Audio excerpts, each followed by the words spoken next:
This is Chris McDaniels. Like, subscribe to Team W Wrestling on YouTube. Subscribe to my other channel, Word of Chris, and subscribe to this channel, Chris McDaniels. And follow me on Twitter, Instagram, and both my TikToks. So I'll be down there in the description box.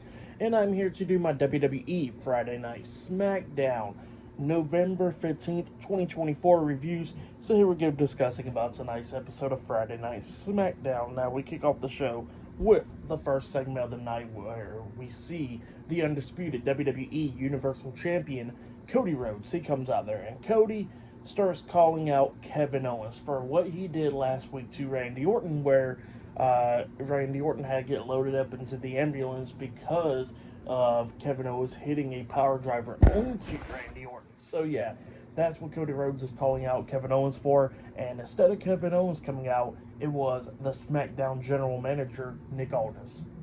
Nick Aldis comes out and he explains why Kevin Owens can't come out there, because Kevin Owens hit a banned move on Randy Orton and stuff, so he made sure that he can't come out there. And not only he hit a banned move, pretty much injured Randy Orton, and he says that he already had Randy Orton put on the show for over a year, and now he's put on the show once again because of what Kevin Owens did. So yeah, that's what Nick Aldis was saying. But then Cody Rhodes was talking about how he wants Kevin Owens to come out there, and he says that, you know, if Nick Aldis don't want Kevin Owens to come out there and all that, he says that he'll do anything else. Like, he says that he'll have to buy a ticket to get face to face with him. He says that he'll go to Kevin Owens' home, or he'll fight him in his front yard and all that stuff.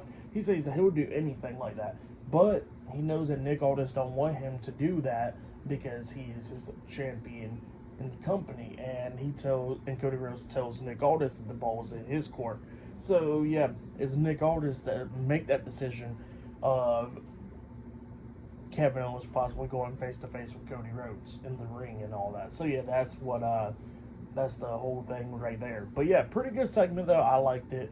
But yeah, pretty good start to SmackDown right there. But then after that, we see Jimmy Uso walking backstage on the phone. He runs into Jey Uso and Sami Zayn, and Jimmy was talking to Roman apparently, and Roman's going to be there shortly, and they're going to have all of them's going to have a meeting in the locker room and all that to discuss a strategy for War Games. So yeah, that's what he was talking about there. And then Jay was talking about how they still need a fifth member, and Sami says that he got a fifth member in mind, and he says he's going to hit back up with them. So yeah, that's what Sami Zayn says, and he walks off.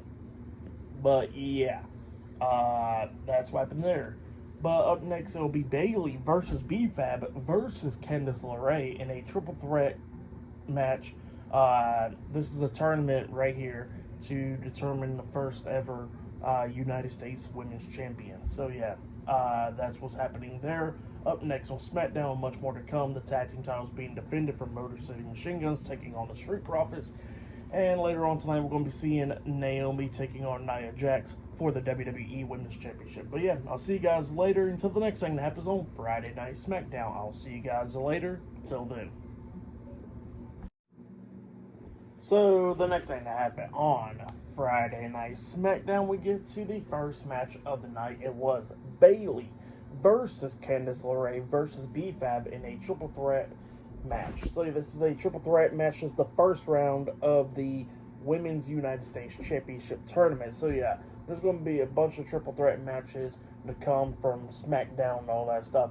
And then the finals will be settled at Saturday night's main event in December. So yeah, a couple weeks from there. But yeah, we get to the first triple threat match actually. So yeah, we get to this one. And this one, it was pretty good. Now, B-Fab, this is the first time. Well, actually, this ain't the first time. This is the second televised match with B-Fab because she was in the Rumble.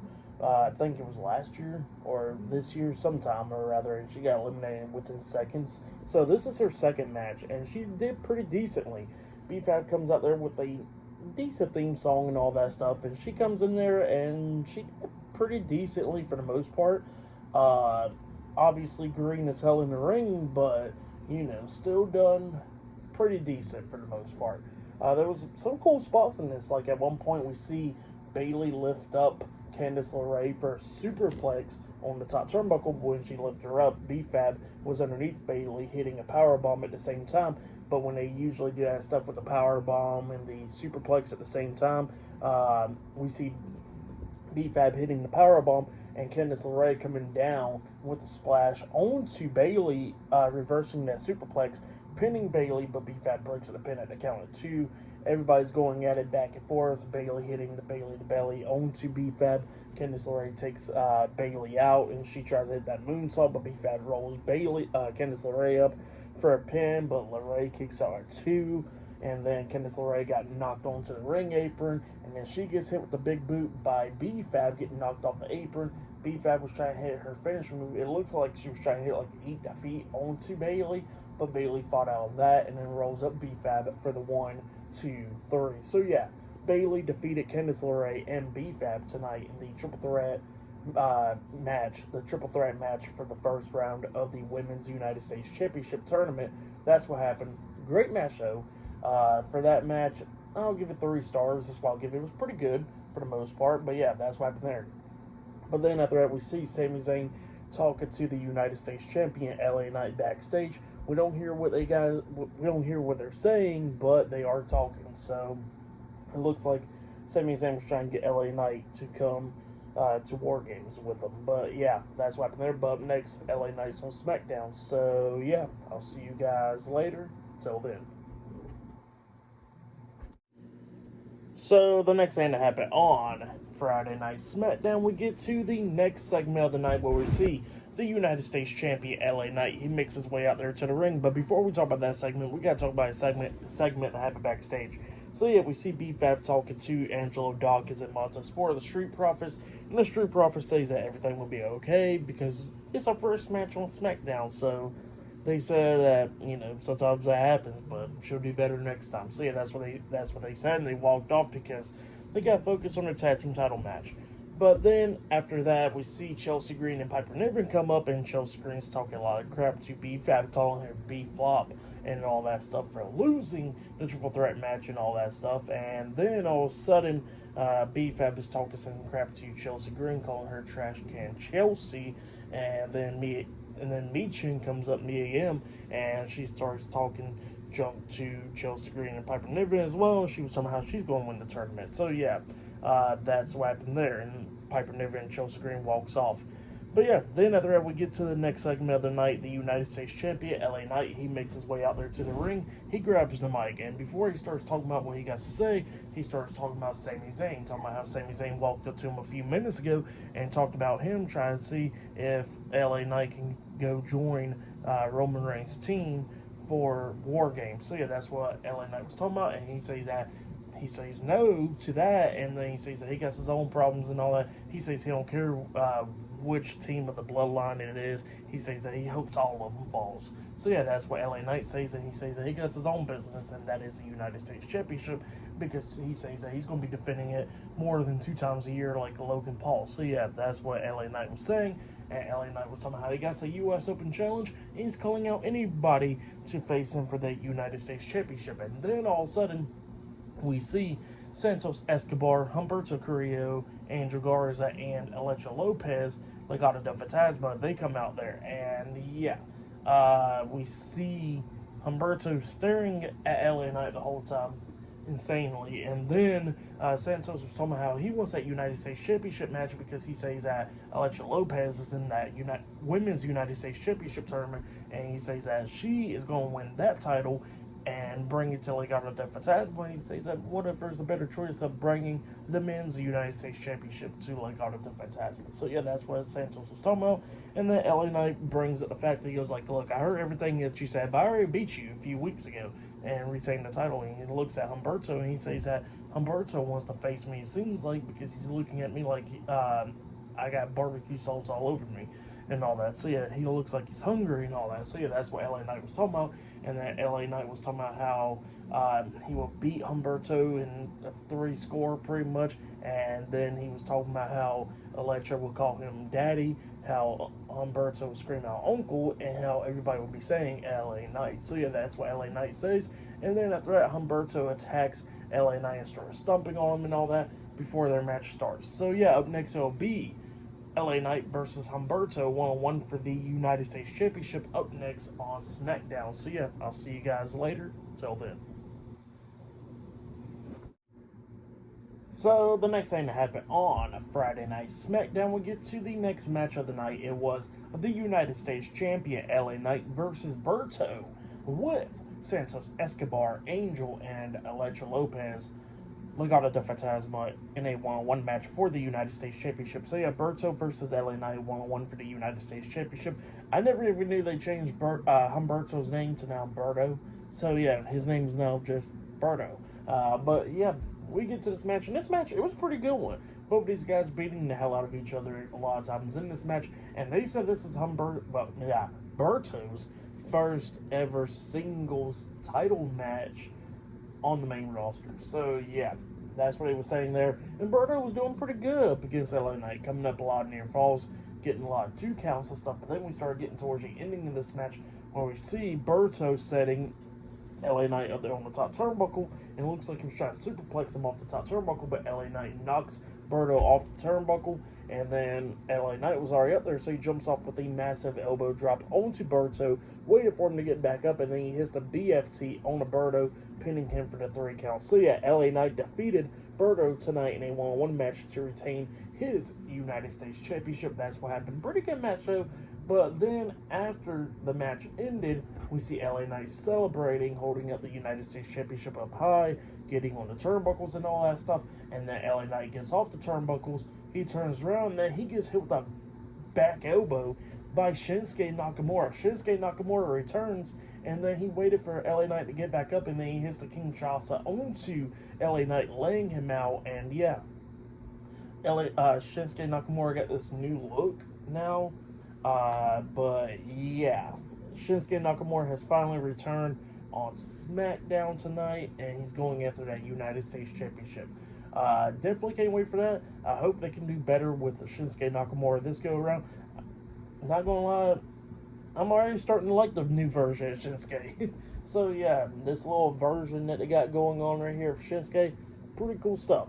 But yeah, I hope they can do good with them. But yeah, then after that we see Jimmy and Jay, the Usos, backstage by the locker room door, and then Sami Zayn comes up and he says that he couldn't find a 5th member for War Games and all that, and then he says, is Roman here? He said, yeah, Roman said meet him in the locker room and all that, and he was like, well, let's go ahead and go in, and then they all 3 go in there. So yeah, that's what happened there. But yeah, I will see you guys later until the next thing that happens on Friday Night SmackDown. I'll see you guys later. Till then. So, the next thing to happen on Friday Night SmackDown, we get to the next segment of the night where we see the Bloodline backstage. So, yeah, we see Sami Zayn and Jimmy and Jay, the Usos, backstage inside the locker room, man. And Sami Zayn was asking, where's Roman Reigns at and all that stuff. And then they start talking about the 5th member and all that. And then all of a sudden, Roman Reigns walks in there, he sits down, and then Sami Zayn looks at everybody, he says, who's going to tell him? And then he says, you know what, I will. And then Sami starts telling Roman that they could not find a 5th member at all for their team for War Games, either on Raw or SmackDown. They said they're out of luck pretty much. So yeah, that's what he was saying there. And then all of a sudden, TV monitor that's in that locker room, we see Solo Sikoa with Tama Tonga, Tonga Loa, and Jacob Fatu, their bloodline. They come out there, and Roman did not look happy about that. So yeah, they come out there, and Solo grabs the mic and tells everybody to acknowledge him. But then all of a sudden, he quickly gets interrupted by Roman Reigns, Sami Zayn, and Jimmy and Jay, the Usos. So yeah, they come out there, and they get into the ring, and then everybody starts brawling, beating the hell out of each other in this. Sami Zayn and Jacob Fatu's going at it. The Usos going at it with Tama Tonga and Tonga Loa going at it and all that stuff. But then all of a sudden, Solo starts getting the upper hand and all that stuff. And him and Sami's going at it. And then Solo was trying to hit the Samoan Spike on the Sami. But then Roman saves Sami by hitting a spear onto Solo, taking him out. And then Jacob Fatu and Roman's going at it. And then all of a sudden, Bronson Reed comes up attacking Roman from behind, beating him down and all that. So yeah, he starts beating him down, and then we see the Usos and Sami Zayn getting in the ring, trying to help out Roman. Roman done rolled out the ring and all that. Bronson Reed picks up Jay up on his shoulders, hitting the Death Valley Driver onto him, taking him out. Sami Zayn gets hit with the moonsault by Jacob Fatu off the top turnbuckle, and then Braun Strowman climbs up the top turnbuckle and jumps off with a tsunami on the Jimmy, taking him out as well. Well, then outside of the ring, we see Tonga Loa try and grab Roman and stuff, and then Roman starts fighting back, throwing him into the ring post, and then throwing him over the barricade into the timekeeper's area.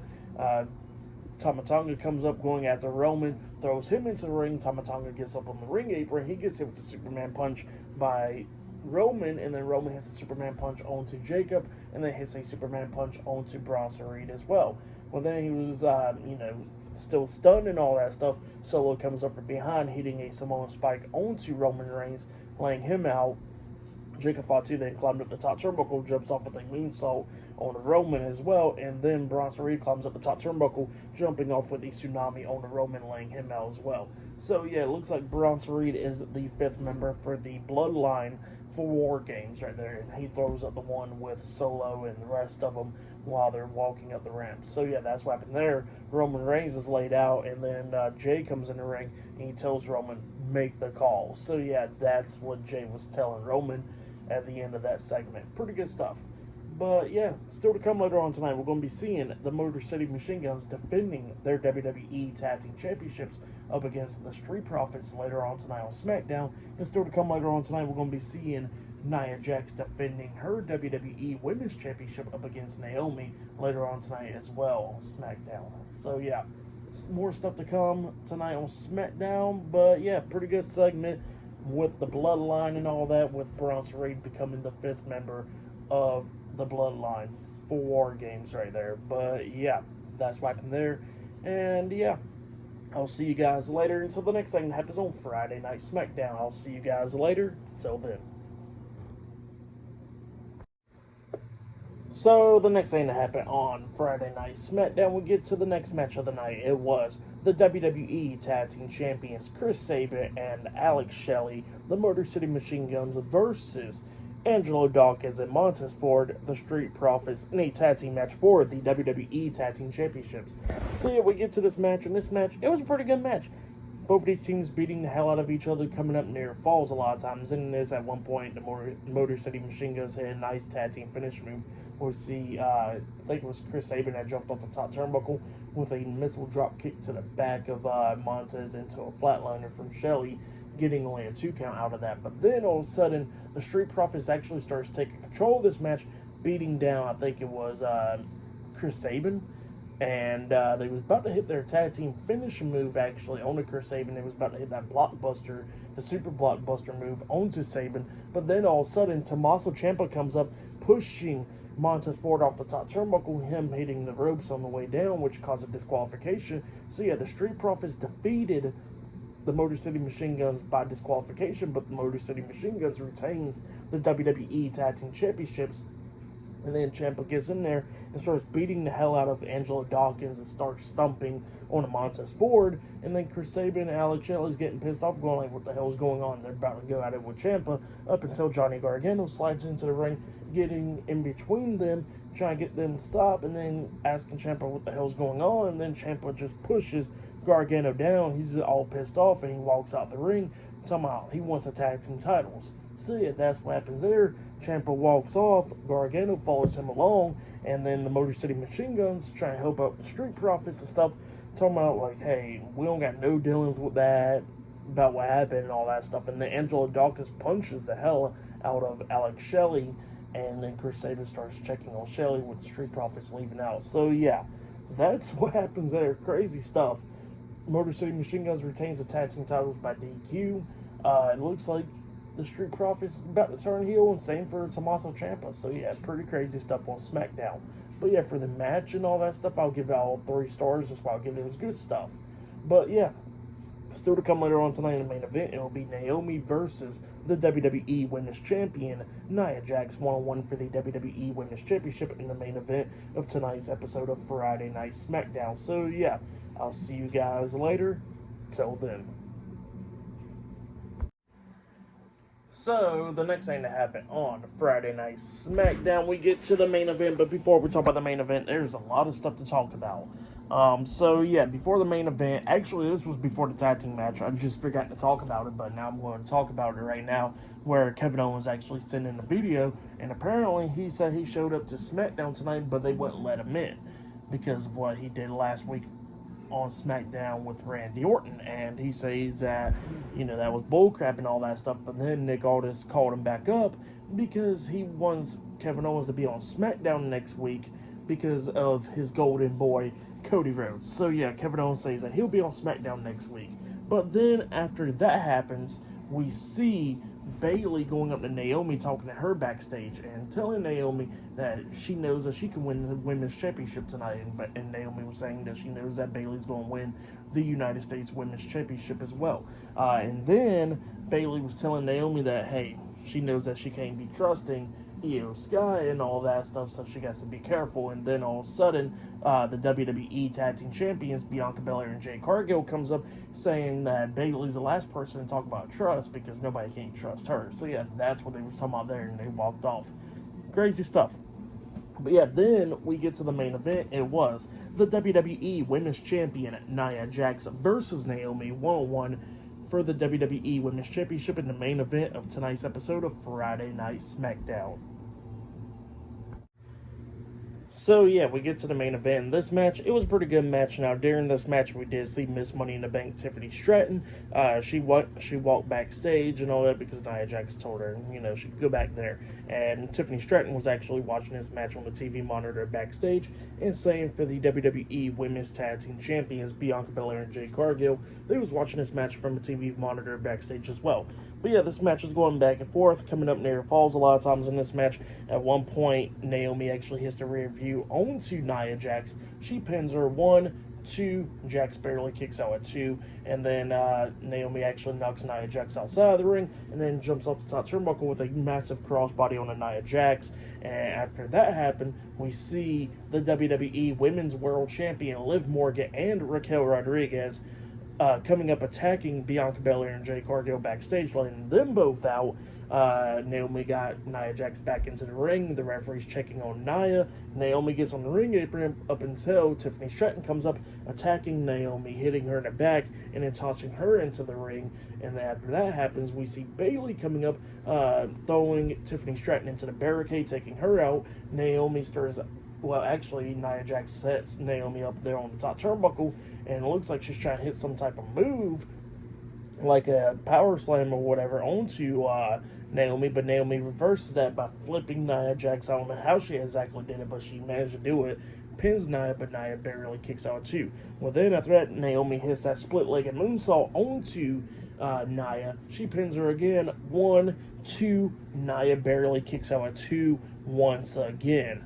Naomi then climbs up the top turnbuckle, but then all of a sudden, Candice LeRae comes up, pushing Bayley face first into the ring post, taking her out as well, and then it distracted Naomi. Nia Jax climbs up there, picks up Naomi up on her shoulders, hitting a avalanche Samoan drop onto Naomi off the top turnbuckle, and then drags her to the corner, climbs up the second turnbuckle, and jumps off with the Annihilator onto Naomi, pinning her for the 1, 2, 3. So yeah, Nia Jax defeated Naomi tonight in a 1-on-1 match to retain her WWE Women's Championship. That's what happened there. Pretty good match, but then after the match ended, Nia Jax, Tiffany Stratton, and Candice LeRae just started stomping on Naomi after the match, laying her out, and then she holds her title up in the air. So yeah, that's what happened there. Pretty great match for the match and all that stuff. I'll give it all 4 stars. That's why I'll say that was match of the night right there. But then, that was at the end of SmackDown, because backstage we see the OTC, Roman Reigns. He goes into the locker room, he sits down, he pulls out his phone, and then he tells his phone to call the wise man. And then all of a sudden, it starts calling the wise man, but then the wise man's phone is out of service. So, it don't got no service. So, Roman Reigns can't get in touch with Paul Heyman. Crazy stuff right there, crazy ending the SmackDown, but yeah, definitely can't wait for next week's episode. But yeah, like I said, that was match of the night right there, the main event. Tonight's episode of SmackDown, I'll give it 9.5 stars. That's what I'll give it. It was a great episode. I really liked it. It wasn't my favorite episodes in a little while, for sure. These SmackDowns has been pretty good, but this one was really good. I like the Bloodline stuff tonight. with Bronson Reed joining up. The main event was great. Roman Reigns trying to get in touch with Paul Heyman, the Kevin Owens and Randy Orton and Cody Rhodes stuff, Motor City Machine Gun stuff with the Street Profits possibly turning heel, Sanford Ciampa almost turning heel, Shinsuke returning. A lot of great stuff. But yeah, that has been my WWE Friday Night SmackDown, November 15th, 2024 reviews. Like, subscribe to Team W Wrestling on YouTube, subscribe to my other channel, Word of Chris, and subscribe to this channel, Chris McDaniels. And follow me on Twitter, Instagram, and both of my TikToks. I'll be down there in the description box. And I'll see you guys later for this Monday's Monday Night Raw reviews. See you guys later. Till then.